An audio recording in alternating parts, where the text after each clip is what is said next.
පවන්‍යා වෙනුවෙන් සතුට සමරන්නයි අපි එකතු වී ඇත්තේ. දනු වසර ගණනාවක් තිස්සේ ඔබව දැන හඳුනාගෙන තිබෙන මට මහඟු සතුටක්.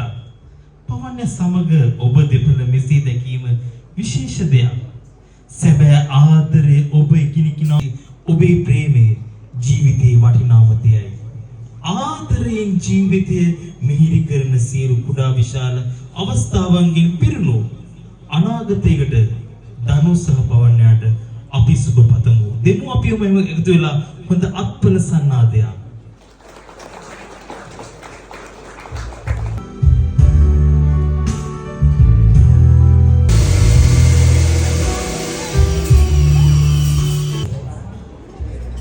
බොහෝ වෙලාවට සිනහවට උරුමකම් කියන්නේ අපේ තාත්තා.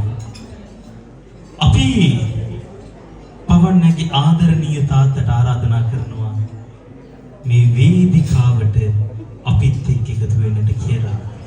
බොහෝ දේ කියන්න තිබෙනවා, නමුත් බොහෝ දේ නොකිය ඉන්න තියෙනවා. ඒ තමයි තාත්තා. නිම කරන්න බෑ. එහෙමනම් පවන්‍යටයි තාත්තටයි මේ ආදරණීය ආරාධනය. උතන වසරකින්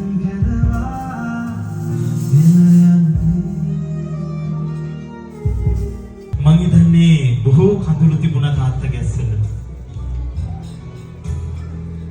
එක වසරේ ඉඳලා මහා මෙරක් තරට කුසේ උපන් වලට හදා වඩා ගත්තුයි තාත්තා.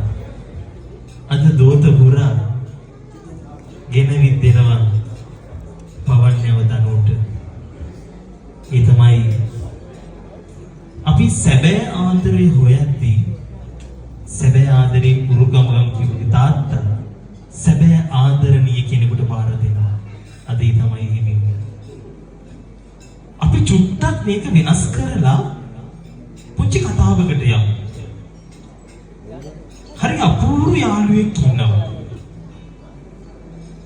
මම හිතන්නේ පවන්‍යත් එක්ක වැඩිපුරම බකට් පෙරලගත්තු යාළුවා.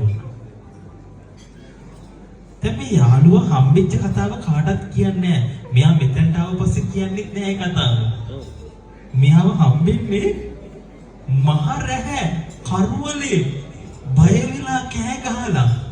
එහෙම අපූර්ව යාළුවෙක්. බකට් කියන්නේ අනන්ත බකට්. එහෙනම් මෙන්න ඈන් වේදිකාවට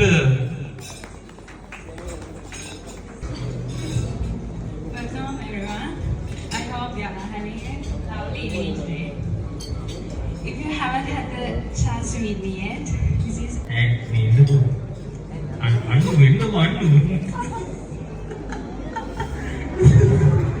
මම මේ පොඩි ඉඩයක් අහන්නේ.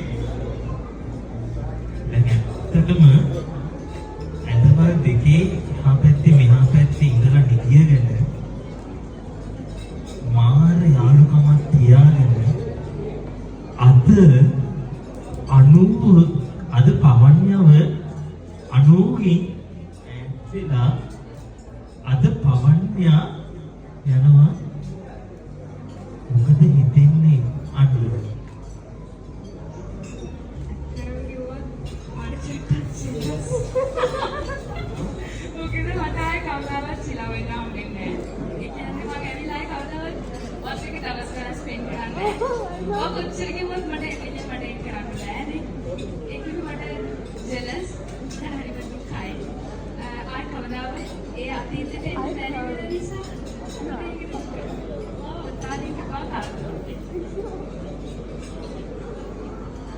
දෙන්නකෝ අන්නට හොඳ අත්පඩියක් හැමෝම. මේ තමයි නියම යාළුකම. මම අපි පොඩි වෙලාවක අපි කතා කරගෙන ඉඳි මේකේ සම්පූර්ණ විස්තරය මේගොල්ලන්ගේ මම දන්නවා. මම ඉතින් හැමදේම අගේට දන්නේ. අපි සර්ප්‍රයිස් ඩාන්ස් එකට යන්නේ. ඊට කලින් මම චූටි කතාවක් කියන්න කැමතියි ඔයගොල්ලන්ට. දැන් මේ දනුයි පවන්‍යයි කොහොමද හම්බෙන්නේ? ඔයගොල්ලෝ දන්නවද ඒ රහස? ඒ රහස දන්නවද? මම චුට්ටක් මතක් කරන්න. පොඩි රහසක්. පොඩි ඌවට නෙමෙයි පොඩි රහසක් දෙන්න. දැන් මේ දෙන්නම හම්බෙන්නේ හරි අපූර්ව සිදුවීමකින්. හිතා ගන්නකො පොකට් එකේ තියෙන පර්ස් එකේ කියලා. එහෙම හම් වෙනවද? පුදුම වැඩක් තමයි.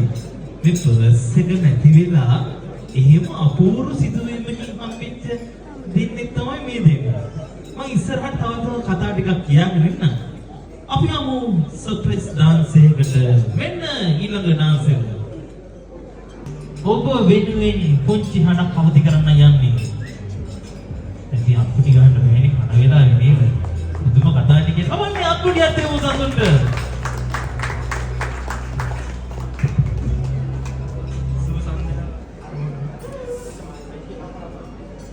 එහෙම නෙමෙයි. දැන් අපි මේ ගොඩක් වෙලාවට ගැහැණු ළමයි හොයන්නෙම තාත්තා වගේ කෙනෙක්. ඔය දැන් ජීවිතේ 99% එහෙම කෙනෙක් හම්බෙන්නේ. එහෙම කෙනෙක් හම්බෙන්නේ නැති 101යි. 99% හම්බෙනවා. මොකද රඩාංකල්ල මම දන්නවා. එහෙම කෙනෙක් තමයි ආදරණීය කෙනෙක් තමයි ඔහුගේ තාත්තා. දරුවගේ තාත්තා. ඒතකොට ආදරණීය කෙනෙක්ගේ දරුවේ කොහොමද ආදරණීය? එතකොට තමන්ගේ තාත්තා වගේ ගොඩක් අය වෙන අය ආදරණීය අය තමයි වෙන්නේ. ඒතකොට 199 කෙනෙක් තමයි දැන් මොන හොයාගෙන ඉන්නේ. නේද? 199 හිටපු කෙනෙක් තමයි වගේ. එහෙමනම් අපි ඔන්න නැවතත් සර්ප්‍රයිස් ඩාන්ස් එකට යනවා. ට්‍රැක් එක දැන් හොයන ගමන් දැන් මේ ගොඩක් කට්ටිය දන්නේ නැහැනේ දැන් අර මම කිව්වනේ මේ මොනවාද හරිද දැන් චූටි කතාවක් කියන්න දැන් එක දවසක් දැන් පාසලේ දිනන මේ අපේ මේ පවන් එකේ පාසලේ මේ පොලක් තියෙනවා දැන් මේ පොලේදී පවන්නයට ගොඩක් කට්ටිය උදව් කරලා තියෙනවා දැන් පවන්නයගෙන් චොක්ලට් එකක් යනවා මේ දනුවට ගියාට පස්සේ මේ දනු හිතන්නේ අටි පවන්නේ මට චොක්ලට් එකක් එවලනේ කියලා. හැබැයි බලපුවම පවන්නේ හැමෝටම චොක්ලට් එක දීලා. හරිද? ඒ වගේ හරි අපූර්ව රස කතා තියෙනවා මේ ආදරේ ඇතුළේදී. ඒ තමත් කතා තියෙන කොහොම යන. ඉස්සරහට වෙලාව හම්බුනොත් තව කතා ටිකක් කියන්න. එහෙම නැත්නම් ඉතින් ඔය මීටර් 100 ගමනේ මීටර කිලෝමීටරයක් විතර දුර ගිය ගමනුත් තියෙනවා එක්කන් ගිය. එහෙම ගමනුත් තියෙනවා මීටර 100න් යන්න තිබිච්ච ගමන කිලෝමීටරයක් වට ඒ කියන හලාවත් හිතන්නකෝ මෙතන මට්ටම් කරලින් පටන් ගත්තම අලුත් වත්තෙන් ඇවිල්ලා මේ ස්පිරිතාලේ පිටපස්සේ පාරේ ගිහලා ඔහොම ගිය ගමනුත් තියෙනවා. එහෙමත් නැතුව නෙමේ රස කතා. ඉතින් අපි ඉස්සරහට තව රස කතා ඔබට කියන්න. අශා මොකද වෙන්නේ? තව ටිකක් ඉන්නවද නේද? ඒ කියන්නේ තව ටිකක් මේගොල්ලෝ ගැන කියන්න කියලා කියන්නේ නේද අශා? ඔයා ඈ?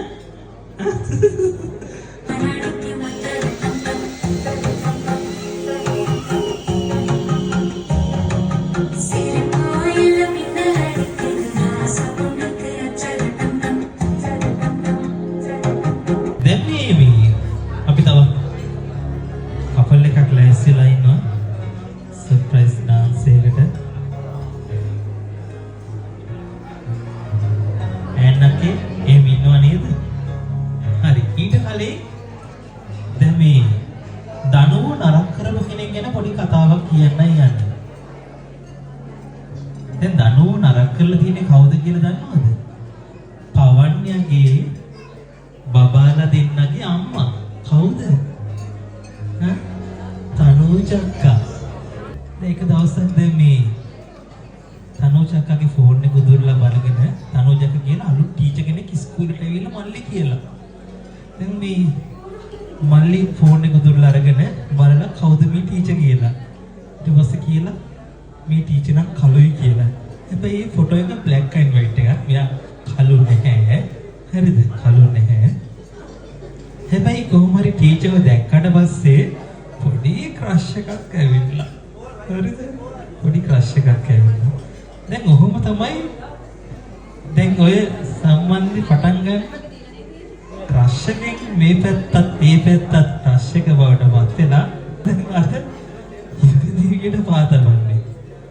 අපූර්ව කතාවක් ඒ ආදර කතාව මේ තාම ලස්සනයි. තවත් බොහෝ කතා තියෙනවා කියනවා නම් ඔබට අපි එහෙමනම් අපි නර්තනයකට යන්නට සූදානම්. මේ තනුජක්කම තමයි වැඩ සමහරක් වෙනට මේ අවුල් කරලා තියෙන්නේ හරිද? දැන් දවසක් දැන් පවන්නේ මිස් කියලා තනුජාට දැන් මේ මම ට්‍රැක් එකක් හදා ගන්න ඕන කියලා කිව්වට පස්සේ අපේ මල්ලි ඉන්නවා කියලා කිව්වලු හරිද? ඒ මල්ලි කියන්නේ දැන් තාත්තගේ පැත්තේ කට්ටිය දන්නේ නැහැ. ලස්සන චිත්‍ර අඳින්න පුළුවන් සලාපුරේ ඉන්න නියම කලාකරුවෙක්. නියම කලාකරුවේ ඔයගොල්ලෝ දැකලා ඇති මේ බිත්තිවල යද්දි ඔය චිත්‍ර ඇඳලා තියෙනවා. එහෙම ලස්සන චිත්‍ර අඳින්න පුළුවන්. දැන් මම ඒ කතාවෙන් පස්සේ වෙන කතාවකට එන්න යන්නේ දැන් හරිද? දැන් එහෙම කියනවා තමයි ට්‍රැක් හදන්න ගිහින් තියෙන්නේ හරිද? හිතන්නකො කොහොමද කියලා. හැබැයි ට්‍රැක් හදන්න නෙවෙයි ගිහිල්ලා තියෙන්නේ. හරිද? ට්‍රැක් හදන්න දැන් කොහොම හරි එහෙමත් පොඩි දේවල් වෙලා තමයි දැන් මේ දෙන්න නේද ආදරයට ලං වෙලා තියෙන්නේ. ඉතින් මේ වගේ රස කතා ගොඩාක් තියෙනවා. ඒ වගේ රස පිරුණු කතා වලින් තමයි මේ ආදරේ අද දෙන්න යුගදීවිට පහදවන්නේ. හරි එහෙනම් අපි නැවතත් සර්ප්‍රයිස් ඩාන්ස් එකකට මේ වේදිකාව ඔබට බාරයි. එහෙම ලස්සන ආදර කතාවක් තියෙනවා. අපි කවුරුත් ආසයි රැළ පානයි. අපි කවුරුත් ආසයි වැස්සේ බීච් එකේ පොඩ්ඩක් ඉන්න. හැබැයි අකුණු ගහන්නේ නැත්තම් අස නැත. අසයි. අපි කවුරුත් ආසයි. ඒ වගේ හරි ආදරණීය හරි රසවත් අවස්ථාවන් වලට මුහුණ දුන්නු ආදරණීය චරිත දෙකක් තමයි මේ ධනුෂ් සහ පවන් කියලා කියන්නේ. එහෙම නේද? අපේ හැඟුම් වලට ඉඩ දෙන්න මොහොත එහෙම කියන්නත් තිබුණා. ඒ වගේ සුන්දර අවස්ථාවන් ගුණයක් එක්ක තමයි අද උන් යුගදිවියට පාතවන්නේ. හරි. තවත් කතා කියන්නේ නැහැ. මම මෙතනින් මගේ කතා ටික අවසන් කරනවා. මම ආයෙ ලොකු වෙලාවකින් තමයි ඔබ ළඟට එන්නේ. එහෙනම් අපේ දරුවන්ට මේ වේදිකාව බාරයි.